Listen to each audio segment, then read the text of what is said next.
All right, so Veritas Classical School exists to train students to master a core body of knowledge, reason clearly, and articulate effectively. We embolden young men and women to engage the world with Christ-like embodiments of spiritual fruit. We aim to cultivate students of excellence who evaluate all human knowledge through the lens of Scripture. Our goal is to instill a lifelong passion for learning in our students, capable of discerning truth, appreciating goodness, and recognizing beauty. It's a lofty mission. It's what we've been talking about for the past week as faculty as we prepare for students on Thursday. The growth of classical education in just the past 12 months should be an indication to you that you and I are onto something very special. Schools are popping up in every small town in America. And this is for good reason. The products of classical schools of the late 1990s and early 2000s are now having their own children enroll in classical schools and are telling their friends to do the same. In an age of CRT, gender dysphoria, same-sex marriage, technology, and social media saturation, our children need space, Christian love, and voices of reason in their classrooms. They need wisdom sown daily into their minds. Classical Christian education does not provide all the answers to life's questions, but it does reveal truth, our very name, Veritas. And it does reveal fallacy and hyperbole. Our teachers will wonder with your students how the butterfly flies, why the character chose that particular path, and how to parse a Latin phrase. These teachers will not thrust their opinions into class haphazardly. The training of a child's mind needs greater care and tenacity than that. In time, they will deal with contentious topics. Why? Why will they deal with contentious topics? Because, ladies and gentlemen, if we miss this opportunity, we rob them of dealing with these things in our classrooms, where we can present a Christian worldview and build thoughtful adults who can tackle conversations in the outside world. Because they already had that conversation right there in the classroom. They were ready. They were not deceived to believe that the world is simply a beautiful place, which it is, but that the enemy prowls and attacks our intellect and our relationships first. So do not be mistaken. We are a broken school run by broken people, working out the Great Commission to disciple for the sake of furthering God's kingdom. And I could not be happier with the faculty that some of you are going to hear from tonight. You'll hear from our new faculty tonight, but this is an outstanding team. There is no reason why a school this size should have such an incredible faculty. I'm blown away. So we are using the systems of classical Christian education as a stepping stone to life. Dakota Leyland, Veritas Jr., spoke to a group of adults yesterday on this topic. She said, as a true rhetorician, Veritas scholars are different. I am eternally grateful for every commitment, every sacrifice, donation, and prayer. This is working, she said. Your constant efforts are not in vain. I am so confident that this system works. And 1 year from now, I will be able to say to you that Veritas is a pre-K through 12th grade school. That will be a very big deal. In February, on our campus, the chairman of the Board of Society of Classical Learning shamed this head of school in front of the full board and staff. She was in town for the head and board retreats and blessed us significantly with her time, expertise, and wisdom.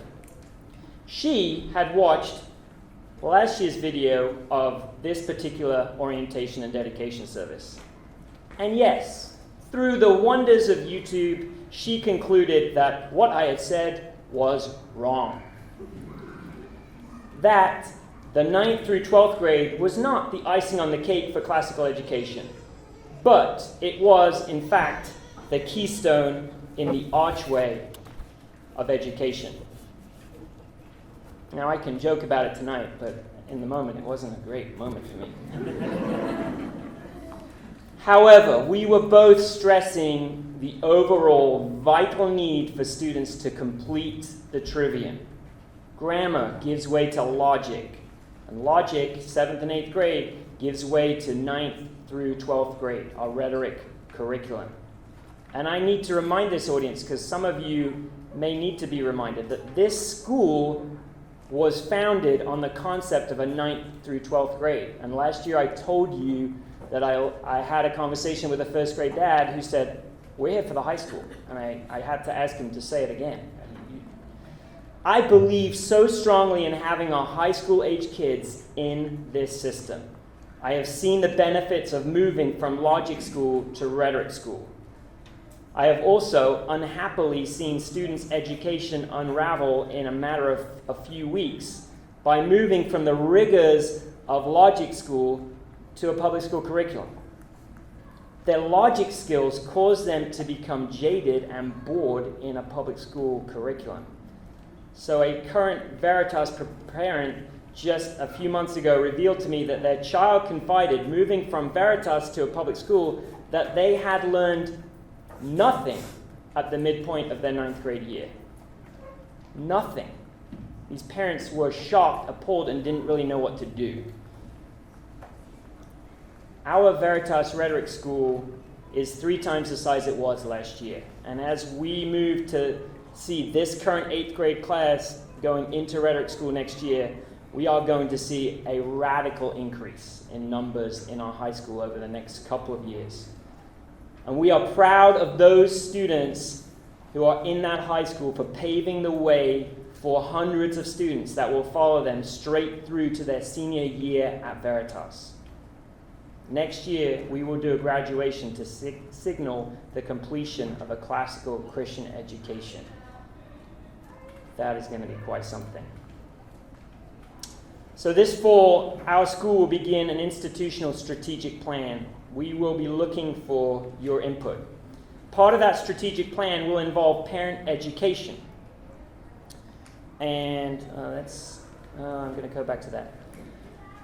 Every new parent in this room has read Shaping Hearts and Minds, Why It Matters Where Your Child Goes to School, a case for classical Christian education.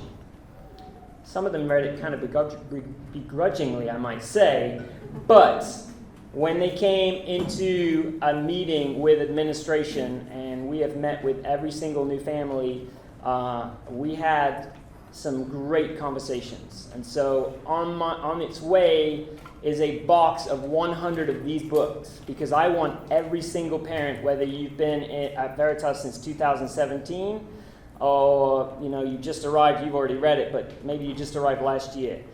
This book really does help cement why we are doing what we're doing. And so be ready to receive, and we will have a way to check that you read this as we talk about it in the community. I'm thinking maybe faculty are like a Carline pop quiz. What do you think? Yeah. They seem onto that. Okay, all right. The book succinctly reminds or teaches you why your child is at Veritas, and may be helpful for you to hand off to a neighbor or friend who keeps asking you questions about Veritas. We all have one of those neighbors. An Association of Classical Schools employee and fellow head of school called Veritas St. Augustine, because there are many Veritas classical schools around the country. We're not connected to one another, but Veritas St. Augustine, he called us a purple cow. If you're not familiar with this expression, it is actually a marketing expression. It basically means what Veritas is building is worth noting. And that's on the national level. And that was obvious this past February when we had heads of school from across the country seeking answers to questions and taking photos all around our campus. That was a blessing to be a blessing to the classical Christian school movement across the nation. In closing, I wish to thank the board of directors for their dedication to the mission and vision of our school. This group's vision in early 2020 means that more than 35% of the people in this room are able to be a part of Veritas family tonight. Yes, that is a 35% growth. And I also put myself into that because the fact that I could see Lincolnville was going to be a reality is why I am here and why my family is here. So it's a total of 76 new students coming into our school. Obviously, we just added pre-K. We have all new kindergarten students. So all of that adds up to a lot right there. There was no more growth possible for our school to be a single campus at State Road 16. We couldn't do it. It was a little crazy. State Road 16 has received some upgrades this summer. One significant one is a large amount of artificial turf that is due to be laid in the next couple of weeks. So please bear with the outside appearance of this campus while we complete this project. And when it's done well, it's going to be incredible for those pre-K through second grade students. In Lincolnville, we opened yesterday morning with a very small group of significant donors and the faculty and staff. Now, I need this group to know this guy wanted to do it on the first day with pre-K through 11th grade in attendance. I was led off this street party train gently by the board and the administration. And here is why. Moving into a beautiful and quiet neighborhood, we probably didn't want to do a large event. But you and I must be cognizant that this school's arrival will mean that the people who live there have some things to say about us coming in. So we're going to talk more about that in a few minutes. So we got to do this event. I don't know whether you can see that too carefully. We had Madison Cobb, who won a scavenger hunt back in November. She got to cut the ribbon. And we just had about 30 people in attendance. Recognizing those people who have given incredible amounts of money so that we can actually have a campus. And I've said this to a few people before. I have heads of school friends across the country who will say, "What do you mean, Andrew? You have another campus that's ready to go and across, is ready to move in." They just cannot fathom that. They don't understand it. There's 25-year-old schools that have not been able to do what we are doing right now in this moment as Thursday hits. So don't underestimate what that means for our school long term as we continue to look and see what God wants to do for us in St. Augustine. The long-term plan is for us to be a pre-K 12 institution on one campus. So keep that in mind as you think about your giving and how you're going to get involved in this institution. All right, it is an honor to serve you and your families in this kingdom work. This has become my personal mission to see classical Christian education impact more and more young people to go and change the world. And it is, for me and maybe for you, the hope of the world. Thank you.